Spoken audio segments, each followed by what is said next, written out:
Hello, everybody. Welcome to the Red Dot Art Fair Miami, and we are here at the ArtTour International booth. This is an art-to-art interview to artist John Nieman. Hi. Hi, John. Hello. Thanks for having me. It's great having you, and we're really excited to show your works in their digital exhibition. And I want you to speak a little bit about yourself and your works for those who don't know you, for those who are watching. Okay, sure. Um, well, I do a lot of artwork. I particularly like work that has, as I like to call it, an immediate impact, and then sort of a residual mental tickle, so that there's sort of layers of stuff. And for that reason, I often work with. I usually work with watercolor, but sometimes pastel. But I work sometimes with words in the paintings, and just sometimes contrasts or contradictions, so that when you look at it, you go, well, what is that about?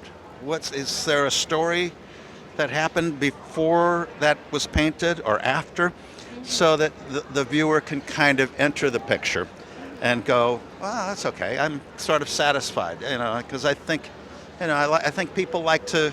First of all, they do like art that just hits them, but they also like art that sort of provokes them a little bit after the fact. You do a lot of writing. You're I do also a a lot of writer. writing. Yes, I do. I do. I've written 13 books now. Now, at least half of them have to do with art, Okay. but they're fiction or poetry, and the other ones are novels or short stories. One that I have recently done, last couple years, is called Art with a Story, and I take a piece of art like this and look at it and think, if I could do a piece of flash fiction on that, not like what inspired him to do it, but literally a piece of fiction that at some point references this or any piece of art. And so I've done a couple of those books, and they're sort of fun. Okay. Yeah. Okay, for you, then it's more important the message that you want to convey. Um, I would say yes. I would say yes, but as I do more and more and more, I realize that ultimately, the art has to come first, and the art has to sort of live on the wall or live in someone's living room. And if someone's not interested, they can at least look at it and say, it pleases me. That's all. Yeah. Can you tell us about your plans for 2016? Well, sure. Um, I've I do about 12 shows a year, maybe more. And I do a lot of shows internationally, as you know. Yes. I've been with you in Italy 6, 7 times, I think, whether it's Ferrara or whether it's Florence, and I love that. First of all, I like the travel that's involved with that, but I also love the fact that the art, more than writing, Yes. art is truly universal, Yes. and it's, to me, really interesting to see the kind of artwork that is done in Italy, or in Dublin, or in Germany, or in Thailand, or in anywhere, outside of New York. Which, I mean, it's interesting to see New York too, but but I mean, that's the great thing about Art Basel. There's art from all over the world. All you have to do is get on a plane and come here, Yes. and you can see art from everywhere. Everywhere.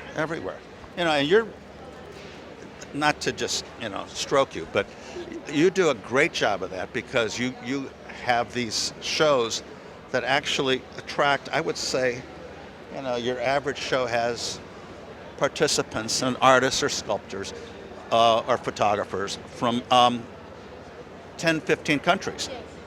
which is great. And that's why, for me, as a participant, they're fun, because you get to, first of all, get to expand your circle of artists, which is great. And also you get to see how other people look at the world. I mean, the Asians look at it actually sort of decidedly different, I think, than the Europeans or the Americans. And so it's fun. Just broadens your mind. Yeah, but in Europe also, even in Italy, we've had the experience with your work that even if they don't understand the words, they react to your work still. I do. Well, also, I don't know that this is good or bad. Maybe it's the computer, but there are an awful lot of people that do understand the words. Okay. You know, do understand. Like this one, for example. This says no words. This is called an apple a day. This is beautiful. An apple a day. So this is the apple for Wednesday. This is one for Thursday. This is Friday. And it's an idiom.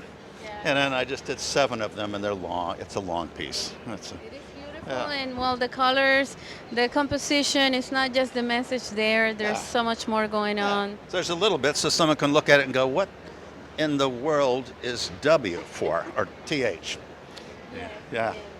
Okay. So can you share with us your website so that people who sure, are sure. watching can Sure. go and visit? My website is www, it's an easy one to remember, johnnieman.com. And it has probably at least 4 or 5 different schools of art, not schools, universities, but different genres that I've worked in. Because they sort of break into some do with words, some do with sheet music, some deal with none, some deal with pastels. And I've sort of broken it out so that you can look at it and go, okay, I get that. Yeah. Okay. Any message before we go? No, I would just say, I was on a plane last night to Miami, and the woman next to me says, "Are you going to Art Basel?" I said, "Why would you ask?" She says, "I think half the plane is going to Art Basel, or more." I mean, it's a little bit of a zoo. It's very crowded, but it's the best place. One of my sons was asking me, "Is this the biggest in the world?" I said, "I actually think it is now. You know, it used to be Basel in Switzerland, but I think this is bigger now. Yes. So all it's over the place to go. It is the place to go. And we have amazing artists like you visiting, so that's exciting. You're way too nice. Okay, thanks, you so John. much. Thanks for your patience, for Okay. your time, and for being here Well, thank and you. participation. Okay, thank you Thank very you. much. And thanks everybody for watching. Don't forget to visit the artist's website, log in, and support the arts. Okay? See you next time.